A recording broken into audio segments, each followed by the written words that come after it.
overdoses, the band breaks up, the singer hits the skids, meets someone who inspires him or her to go into rehab, the ex-star makes an anti-drug TV spot, and professes newfound faith and family values while announcing a comeback tour. Although the shows played like a bad parody of themselves, the fact that the stories were so similar, that so many talented singers and songwriters who depended on drugs ended up burning out, should be telling you something, especially if you don't just want to succeed, but want to keep and enjoy your success. This is the end of the editor's comments. Every intelligent person knows that stimulation in excess through alcohol or drugs is a destructive form of intemperance. For some, overindulgence in sexual expression may become just as destructive. A sexually obsessed person is not essentially different from a person addicted to drugs or alcohol. Both have lost control over their faculties of reason and willpower. Human sexuality is a mighty urge to action, but its forces are like a cyclone, almost impossible to completely control. When an individual is driven solely by emotions related to sexuality, that person may be capable of great achievement, but their actions are often disorganized and destructive. It is true that a person may pursue financial or business success by harnessing the driving force of sexual energy without self-control. But history is filled with evidence that such people likely have certain traits of character that rob them of the ability to either hold or enjoy their fortunes. Ignorance of this potential pitfall has cost thousands of people their happiness, even though they possessed riches. From my analysis of over 25,000 people, I found that those who succeed in an outstanding way often do not hit their stride until they are beyond the age of 40 or 50. This fact was so astounding that it prompted me to go into the study of its cause most carefully. My investigation disclosed that the major reason why many people do not succeed early in life is their tendency to dissipate their energies through overindulgence. The majority of people never learn that sexual energy has possibilities other than physical expression. And many of those who make this discovery only do so after having wasted many years during the time when their sexual energy was at its height. Most people come to the realization by accident, and many don't even know they have tapped into this power. They may recognize that their power of achievement has increased, but they have no idea what caused the change. They are just vaguely aware that nature begins to harmonize the emotions of love and sex, so that they may draw upon these great forces and apply them as stimuli to action. The importance of love. Love, romance, and sex are all emotions capable of driving people to heights of superachievement. When combined, these three emotions may lift you to an altitude of a genius. Every person who has been moved by genuine love knows that it leaves enduring traces upon the human heart. The effect of love endures because love is spiritual in nature. Those who cannot be stimulated to great heights of achievement by love are hopeless. They are dead, though they may seem to live. If you believe you are unfortunate because you have loved and lost, you are wrong. One who has loved truly can never lose entirely.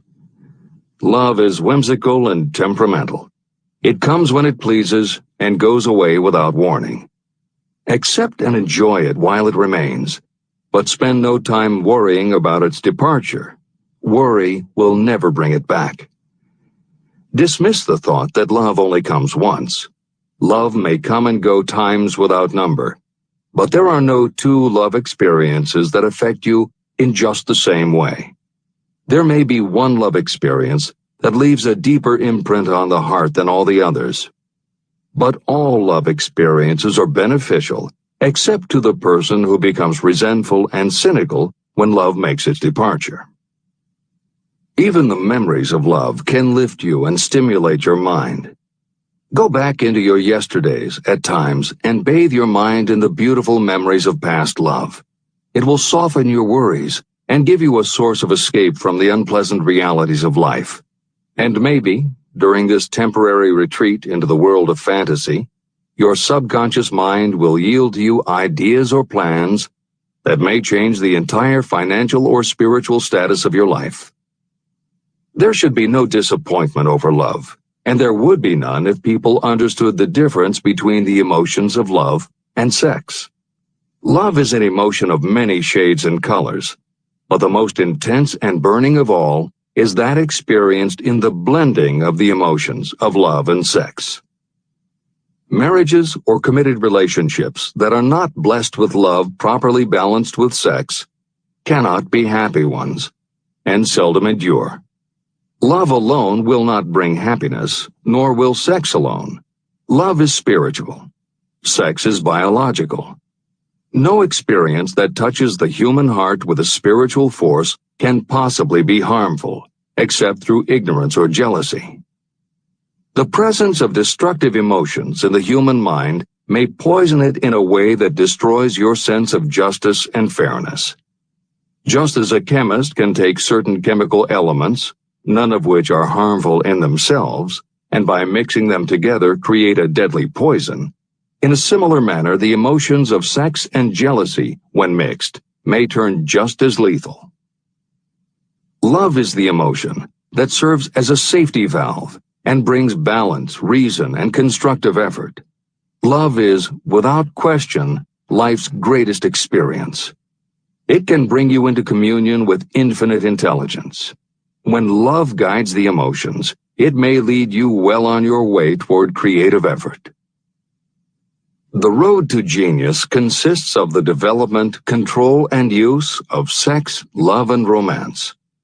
Briefly, the process may be stated as follows.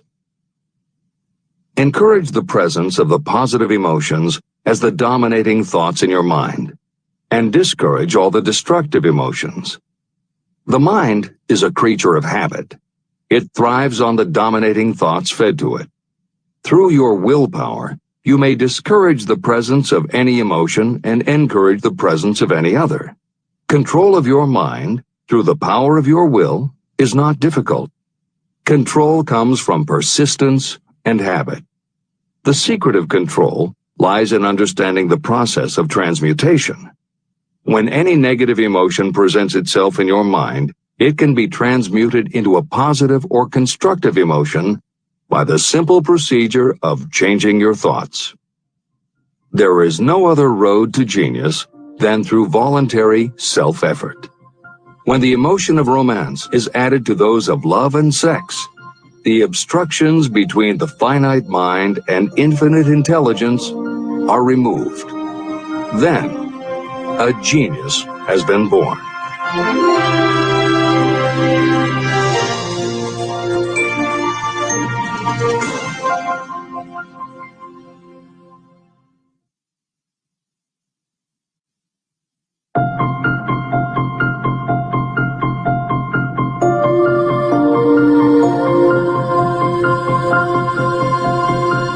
Success requires no explanations. Failure permits no alibis. Chapter 13. The Subconscious Mind. The Connecting Link. The 11th step toward riches. The subconscious mind consists of a field of consciousness, in which every impulse of thought that reaches the conscious mind, through any of the 5 senses, is classified and recorded.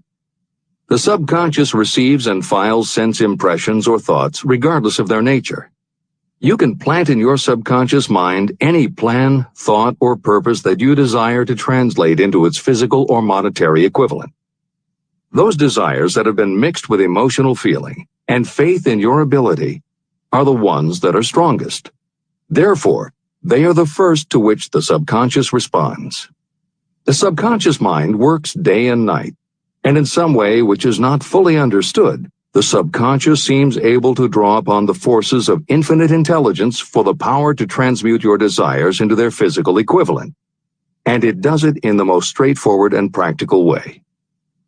You cannot entirely control your subconscious mind, but you can hand over to it any plan, desire, or purpose that you wish transformed into concrete form. Refer again to the instructions for using the subconscious mind in Chapter 5, Autosuggestion. Editor's comments. In the chapter on autosuggestion, the 4 primary methods for planting and reinforcing suggestions in your subconscious are: 1. The formulation and writing out of your desire. 2. The repetition of positive affirmations. 3. The creative visualization of your goal. And 4. By acting as though the goal is already yours. This is the end of the editor's comment.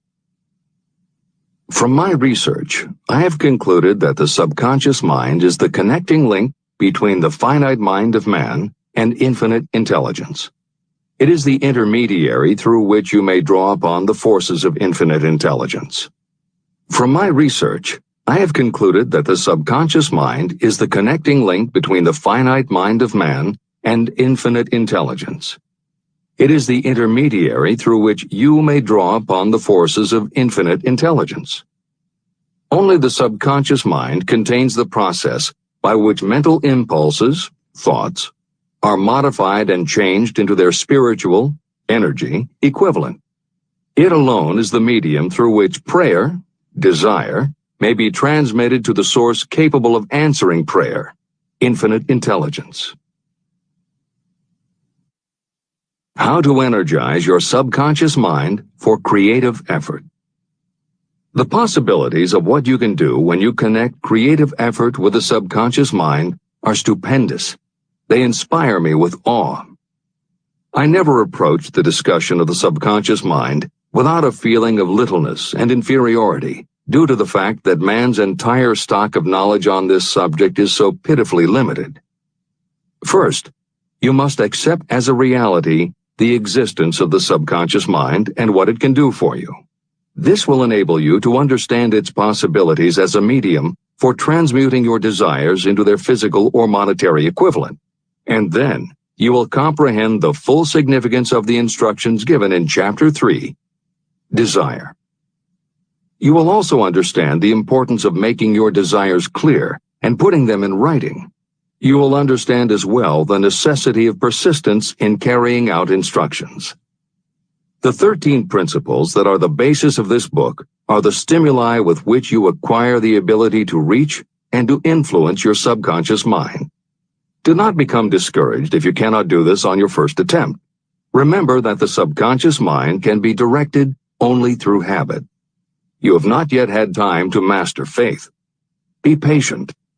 Be persistent. Editor's comments. There are 2 aspects to Hill's theory of the subconscious mind. There are 2 aspects to Hill's theory of the subconscious mind. One is the concept of the subconscious as the storehouse of all information and thoughts that you have ever experienced. The second is the concept of the subconscious as the gateway to infinite intelligence. In this chapter, Hill focuses primarily on the subconscious as a storehouse. Expanding on the editorial comment about the subconscious mind that appears in the chapter on autosuggestion, proof that the subconscious is a storehouse of information is confirmed in the use of hypnotherapy by psychiatrists. Through hypnosis, psychiatrists are able to help patients open the door to their subconscious so that they can retrieve information about traumatic situations that have been filtered out or repressed by the conscious mind. Further proof is in the use of hypnosis by law enforcement officials to recapture information such as license plate numbers and other details that the conscious mind of a witness has filtered out. Although results vary from person to person, there is no doubt that the subconscious has access to information that the conscious mind does not. This storehouse aspect of the subconscious is what accounts for some ideas that come to us through creative imagination. In some instances, bits of information and ideas that our conscious mind has forgotten will connect with each other on a subconscious level to create a new idea, and that idea will be received by our creative intelligence, which presents it to us as a flash of inspiration. You can't completely control this process, but you can condition yourself to come up with more and better ideas. It is a fact that a traumatic experience, the result of which creates a strongly planted idea, can influence the way a person thinks and acts. If that is true, then by intentionally using all of your efforts to powerfully plant an idea in your subconscious, you should be able to create what would amount to a good traumatic experience that will influence the way you think and act in a positive way. This is exactly how you develop what Hill calls a money consciousness. If you do everything within your power to strongly, firmly, and with complete faith and conviction plant the idea that you will be successful and achieve your desire, your subconscious will accept and store that idea. If you have planted the idea so strongly that it is the dominant idea in your subconscious, it will influence all of the other ideas and information stored there. When you have given your subconscious this specific direction that it did not have before, it will begin to put together pieces of information, and through your creative intelligence, you will find that you are coming up with more and better plans and ideas to accomplish your goal. But as Hill says, you can do this only through faith and habit. You must write out the affirmation of your goal, and you must repeat it aloud every day with absolute faith and conviction that you can achieve it. You must vividly and creatively visualize yourself achieving your goal, and you must do it every day. You must conduct yourself with the attitude that says you can accomplish your goal, and that you deserve the help of those who can help you to accomplish your goal. And you must conduct yourself in that way every day. If you seriously commit yourself to doing these things, it will change the way you think and act. Your subconscious will do everything it can to transmute your desire into reality, and other people will want to do what they can to help you succeed. This is the end of the editor's comments. Many statements in the chapters on faith and on autosuggestion are repeated here for the benefit of your subconscious mind. Remember, your subconscious mind functions whether you make any effort to influence it or not. This means that thoughts of fear, poverty, and all negative ideas will affect your subconscious mind unless you master these impulses and give it more desirable food on which it may feed. The subconscious mind will not remain idle. If you don't plant desires in your subconscious mind, it will feed on the thoughts that reach it as the result of your neglect. Both negative and positive thoughts are reaching your subconscious mind continuously. These thoughts come from the four sources. 1. Consciously from other people. 2. Your subconscious. 3. Subconsciously from other people. And 4. Infinite intelligence. Every day, all kinds of thought impulses are reaching your subconscious mind without your knowledge. Some of these impulses are negative. Some are positive. Right now, you should be specifically trying to shut off the flow of negative impulses and actively working to influence your subconscious mind through positive impulses of desire. When you achieve this, you will possess the key that unlocks the door to your subconscious mind. Moreover, you will control that door so completely that no undesirable thought may influence your subconscious mind. Everything that you create begins in the form of a thought impulse. You can create nothing that you do not first conceive as a thought. Through the aid of the imagination, thoughts may be assembled into plans. The imagination, when under your control, may be used to create plans or purposes that lead to success in your chosen occupation.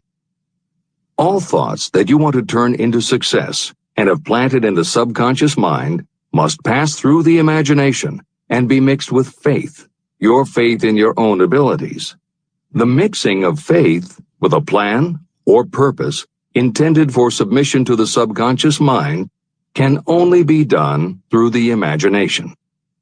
From these statements, it should be clear that if you want to make use of your subconscious mind, it will call for the coordination and application of all 13 principles of success that are the basis of this book. Make your positive emotions work for you. The subconscious mind is more susceptible to influence by thought mixed with feeling or emotion than it is by thoughts originating solely in the reasoning portion of the mind. In fact, there is much evidence to support the theory that only emotionalized thoughts have any real influence on the subconscious mind. It is a fact that emotions or feelings rule the majority of people. If it is true that the subconscious mind responds better and faster to thoughts that are well mixed with emotion, it is essential to become familiar with the more important of the emotions. There are 7 major positive emotions and 7 major negative emotions. The negatives get into your thoughts naturally and go directly to your subconscious without any help from you. The positive emotions must be injected by you through the principle of autosuggestion into the thought impulse that you wish to pass on to your subconscious mind. These emotions or feeling impulses may be likened to yeast in a loaf of bread. They are the action element which transforms thought impulses from the passive to the active state. That is why thought impulses that have been well mixed with emotion are acted upon more readily than thought impulses originating in cold reason. Editor's comments. W. Clement Stone, Napoleon Hill's friend, mentor, and business partner, arranged for the publication of many of Napoleon Hill's later writings. The following is adapted from material that appears in 2 of these books, Napoleon Hill's Keys to Success and Believe and Achieve. Enthusiasm is a positive mental attitude, an internal impelling force of intense emotion, a power compelling creation or expression. Being enthusiastic is an impelling external expression of action. When you act enthusiastically, you accentuate the power of suggestion and autosuggestion. The sales manager, public speaker, minister, lawyer, teacher, or executive who acts enthusiastic by speaking in an enthusiastic, sincere manner develops genuine enthusiasm. If you act enthusiastic, your emotions will follow. By filling your conscious mind with enthusiasm, you also impress upon your subconscious mind that your burning obsession and your plan for obtaining it are certain things. Then, if your conscious enthusiasm dims, your subconscious will be there, full of images of your success to help you stoke your conscious fires of enthusiasm once again. This is the end of the editor's comments. You are preparing yourself to influence and control the inner audience of your subconscious mind in order to hand over to it the desire for money, which you wish transmuted into its physical, monetary equivalent. It is essential, therefore, that you understand the method of approach to this inner audience. You must speak its language. It understands best the language of emotion or feeling. Following are the 7 major positive emotions and the 7 major negative emotions. I am listing them here so that you may draw upon the positives and avoid the negatives when giving instructions to your subconscious mind. The 7 major positive emotions. The emotion of desire, the emotion of faith, the emotion of love, the emotion of sex, the emotion of enthusiasm, the emotion of romance, the emotion of hope. There are other positive emotions, but these are the 7 most powerful and the ones most commonly used in creative effort. Master these 7 emotions. They can be mastered only by use, and the other positive emotions will be at your command when you need them. Remember that you are studying a book that is intended to help you develop a money consciousness by filling your mind with positive emotions. The 7 major negative emotions to be avoided. The emotion of fear, the emotion of jealousy, the emotion of hatred, the emotion of revenge, the emotion of greed, the emotion of superstition, the emotion of anger. Positive and negative emotions cannot occupy the mind at the same time. One or the other must dominate. It is your responsibility to make sure that positive emotions constitute the dominating influence of your mind. That is where the law of habit will help you. Form the habit of applying and using the positive emotions. Eventually, they will dominate your mind so completely that the negatives cannot enter it. Only by following these instructions literally and continuously can you gain control over your subconscious mind. The presence of a single negative in your conscious mind is sufficient to destroy all chances of constructive aid from your subconscious mind. Editor's comments. Napoleon Hill's concern about the susceptibility of the subconscious mind to negative thoughts, emotions, and comments is well known to professionals who work with these techniques. In clinical hypnotherapy, there is an axiom referred to as the law of reversed effect, which states that whenever there is a conflict between imagination and willpower, the imagination wins. When you attempt to plant an idea, if the subconscious already harbors a negative, trying to force the new idea has the reverse effect, because the subconscious becomes obsessed with defending its established negative idea. And the harder you try to do something, the more the subconscious resists, and the more difficult it becomes. Even the use of the word try is warned against, because it gives the suggestion to the subconscious of a preconceived failure. The concept of trying implies an ongoing effort. You don't want to try, you want to succeed. If you ask your subconscious to help you try, it may do just that. It may help you try, but it will prevent you from succeeding. Because if you did succeed, then it could no longer help you try, which is what you asked it to do. The cautionary note about using the word try is just one example of the care that should be taken when formulating affirmations and using autosuggestion. The following are some other rules of thumb that most modern experts agree on. 1. Affirmations should always be stated as a positive. Affirm what you do want, not what you don't want. 2. Affirmations work best when they are short and very clear about a single desired goal. Take the time to write, rewrite, and polish your affirmation until you can express your desire in a short statement of precise and well-chosen words. 3. Affirmations should be specific about the desired goal, but not about how to accomplish it. Your subconscious knows better than you what it can do and how it can do it. 4. Do not make unreasonable time demands. Your subconscious can't make anything happen suddenly or now. 5. Just saying the words will have little effect. When you affirm your desire, you must do it with such faith and conviction that your subconscious becomes convinced of how important it is to you. As you affirm your desire to yourself, visualize it in your mind's eye as big as a billboard. Make it big, powerful, and memorable. 6. Repetition of your emotionalized affirmation is crucial. At this time, it is your habit to think one way.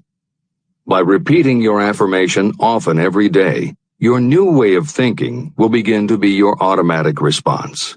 Keep reinforcing it until it becomes second nature to you, and your habit will have become to think the new way, the way you want to think. This is the end of the editor's comments. We form habits based on the degree of reinforcement we receive. Habits make no moral judgments. They can be either good or bad. Both are formed through repetition. If we try something and like the results, we repeat the action. You can replace negative thoughts with positive ones. You can replace inaction with action, and you can form any habit you choose. Your thoughts are the only thing that you can completely control if you choose to do so. You can control your thoughts to control your habits. The secret of effective prayer. Most people resort to prayer only after everything else has failed, or else they pray by a ritual of meaningless words. And because most people who pray do so only after everything else has failed, they go to prayer with their minds filled with fear and doubt. Because fear and doubt are the emotions that are mixed with their prayer, these are the emotions the subconscious mind passes on, and these are the emotions that infinite intelligence receives and acts upon. If you pray for a thing, but as you pray you have fear that you may not receive it, or that your prayer will not be acted upon by infinite intelligence, your prayer will have been in vain. Prayer does sometimes result in the realization of that for which one prays. If you have ever had the experience of receiving something for which you prayed, go back in your memory and recall your actual state of mind while you were praying, and you will know for sure that the theory here described is more than a theory. The method by which you may communicate with infinite intelligence is very similar to the way the vibration of sound is transmitted by radio waves. Sound cannot be transmitted through the atmosphere until it has been changed into a very high rate of vibration. The radio station takes the sound of the human voice and modifies it by stepping up the vibration millions of times. Only in this way can the energy of sound be sent over distances. After this transformation has taken place, the energy, which originally was in the form of vibrations of sound, is broadcast or transmitted as a radio signal. When a radio set receives the high-speed transmission, it then reconverts that energy back to its original slower rate of vibration. And when it is stepped down to its original rate, it vibrates the diaphragm of the speaker, which reproduces the original sound of the voice. The subconscious mind is the intermediary that translates prayers or desires into terms that infinite intelligence can receive. The answer comes back to you in the form of a definite plan or idea for procuring the object of your prayer. When you understand this principle, you know why mere words read from a prayer book cannot serve as an agency of communication between the mind of man and infinite intelligence. Do not expect troubles, as they have a tendency not to disappoint. Chapter 14. The Brain. A broadcasting and receiving station for thought. The 12th step toward riches. It was while I was working with the late Dr. Alexander Graham Bell and Dr. Elmer R. Gates that I first proposed the idea that every human brain is both a broadcasting and receiving station for the vibration of thought. In some way similar to the principle behind the operation of a radio receiver, every human brain is capable of picking up vibrations of thought that are being released by other brains. These are received as hunches and flashes of intuition. As was explained in previous chapters, it is your creative imagination that is the receiving set of your brain, which receives thoughts from your subconscious and, under certain circumstances, receives thoughts released by the brains of others. Your creative imagination is the interconnection between your conscious or reasoning mind and the four sources from which you receive thought stimuli. 1. Consciously from other people. 2. Your subconscious. 3. Subconsciously from other people. And 4. Infinite intelligence. When stimulated or stepped up to a high rate of vibration, the mind becomes more receptive to thoughts that reach it from outside sources. This stepping up process takes place through either the positive emotions or the negative emotions. Through the emotions, the vibrations of thought may be increased. The brain that has been stimulated by emotions functions at a much more rapid rate than it does when that emotion is quieted or absent. The result is the increase of thought to such a pitch that the creative imagination becomes highly receptive to ideas. On the other hand, when the brain is functioning at a rapid rate, it also gives to your own thoughts the emotional feeling that is essential before those thoughts will be picked up and acted upon by your subconscious mind. The subconscious mind is the sending station of the brain, through which vibrations of thought are broadcast. Autosuggestion is the medium by which you may put into operation your sending station. The creative imagination is the receiving set through which the energies of thought are picked up. Editor's comments. The following combines the above concept with the related materials from previous chapters to provide a step-by-step recap of Napoleon Hill's view of the process. 1. The brain is simultaneously both a broadcaster and a receiver. 2. Emotion affects both your ability to send and your ability to receive. When under the effect of strong emotion, the more powerfully you can send thoughts. When under the effect of strong emotion, the more receptive you are to receiving thoughts. 3. When you send thoughts, to where do you send them? You send them to your subconscious by using autosuggestion. 4. When you receive thoughts, where do they come from? They come from your subconscious and you receive them through your creative imagination. 5. Your subconscious mind has two aspects. Your subconscious is a storehouse of information, as explained in the previous chapter. Your subconscious is your connection to infinite intelligence. 6. Infinite intelligence is the medium through which you receive thoughts from other brains. Infinite intelligence is Hill's term for describing the following basic law of physics. Because everything in the universe is made of time, space, energy, or matter, and because matter is just energy in a different form, then everything is actually different parts of the same